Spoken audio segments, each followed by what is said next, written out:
Guess what, guys? I got this shirt at MSRP! You know what you're not gonna get at MSRP? Looks like Perfect Order. Now, we had all thought that Perfect Order was gonna be pretty much MSRP 180, roughly around there, you know, after tax. At MSRP is basically 180.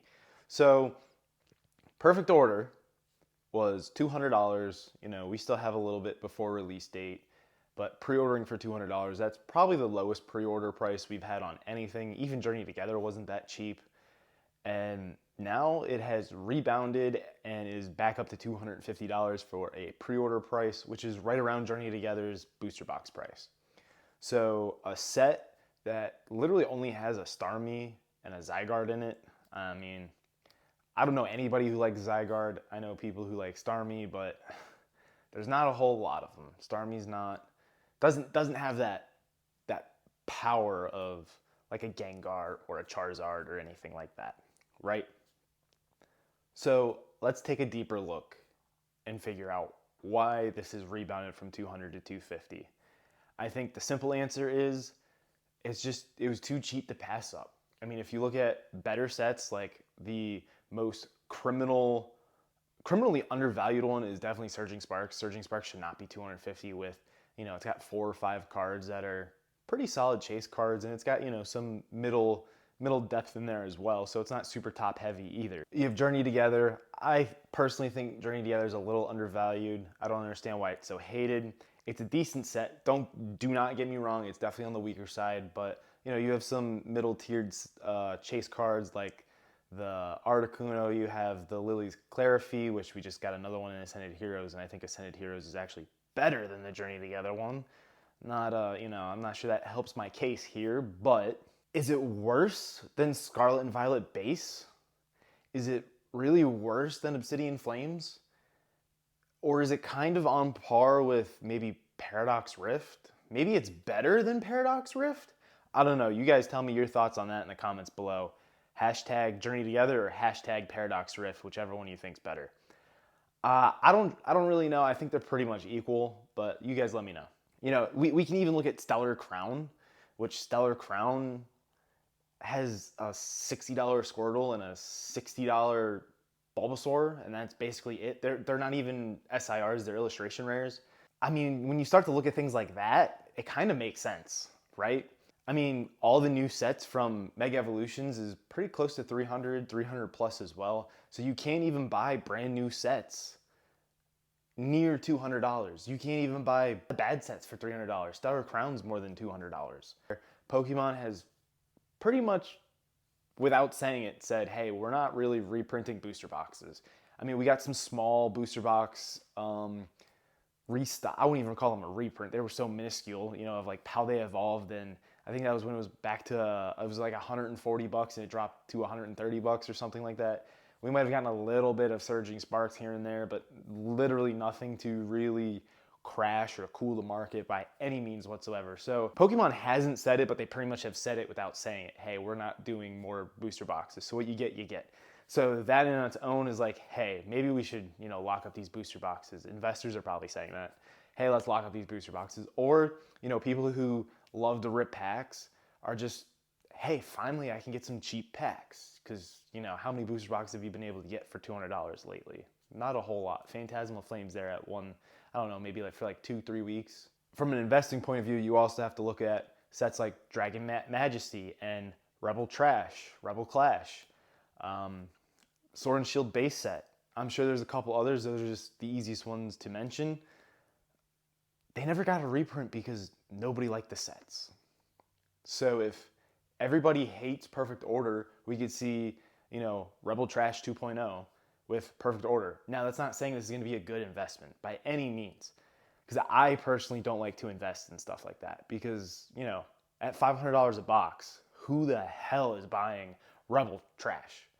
I'm sure not. Do you know how hard it would be to offload that? Do you know how hard it was for me to offload Stellar Crown when it was $230 a box?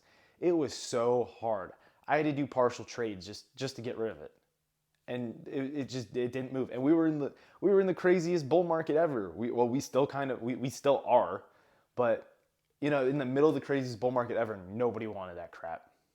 So if we get a downturn, Pokemon's not as popular, things start to crash, who's going to want to buy these boxes? That's my kind of philosophy. Like, the weaker sets are harder to offload. Sure, if you give them 20% discount, but you're selling it at 80%, you might as well just go sell it on TCG Player. You see what I'm saying? So the weak sets I try to avoid.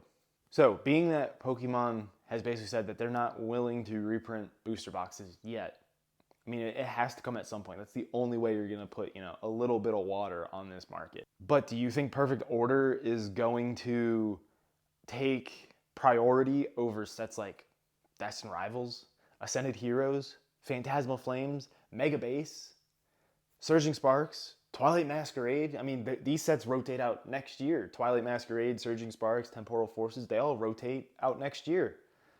Destined Rivals, Journey Together, Black Bolt, White Flare, we still have Prismatic. We still have 2 years for Mega Base, Phantasmal Flames. Like, do you really think Perfect Order takes priority over those sets? I don't think so. Not a chance. There's no way that gets reprinted over those. Now, I can't say no way. I can't drop the G word. I can't guarantee that. Crazy stuff have happened. Does it make sense to do that? No.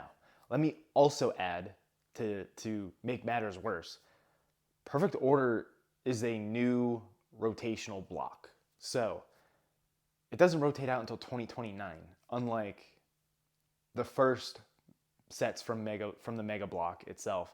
They rotate out in 2028, along with Destined Rivals and Black Bolt and White Flare. So we have we have 3 years of Perfect Order. As an investor, do I want to buy these? I mean, at $200, it made sense, just because of the market. You could quick flip them, whatever happens, you wait until they go out of rotation, whatever you do, okay, whatever you do, you do. My investing theory and my thought is no. It's a weak set. You have 3 years of print. There's other sets that I'd rather put money to because they're probably going to perform a lot better.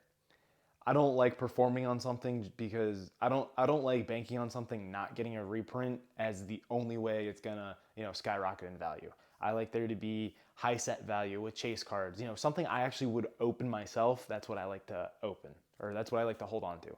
No, I'm not gonna buy them for investments. I have a couple that I'll probably put 1 or 2 on the shelf. Yes, I'll probably do that, but I'm not gonna go hard. Now I have local connects who hook me up with stuff. They hook me up with every set. Or at least as much as every set as they can. And that's the only way I've been getting English stuff, because you just can't buy them on the secondhand market. It's just impossible. So to help them, and they help me all the time, I'm going to say, hey, look, I'll take everything you want, because the other people you help out, they're going to back out. Maybe that helps me get some stuff in the future. Maybe they'll, scratch my back a little bit more. Who knows? Time will tell.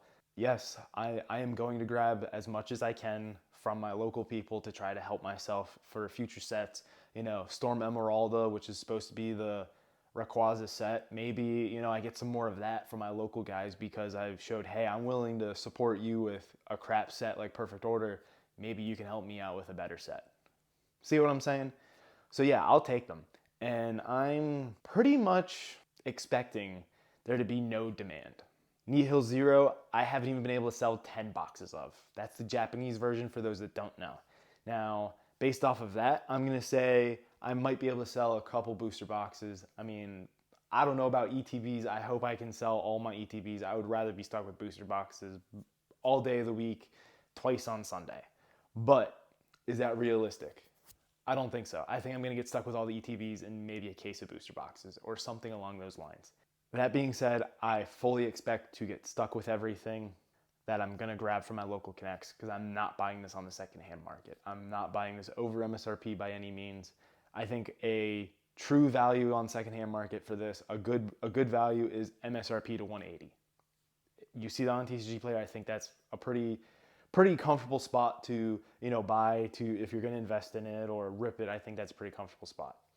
Now, for me, I fully expect that I'm going to get stuck with everything I get from my local connects.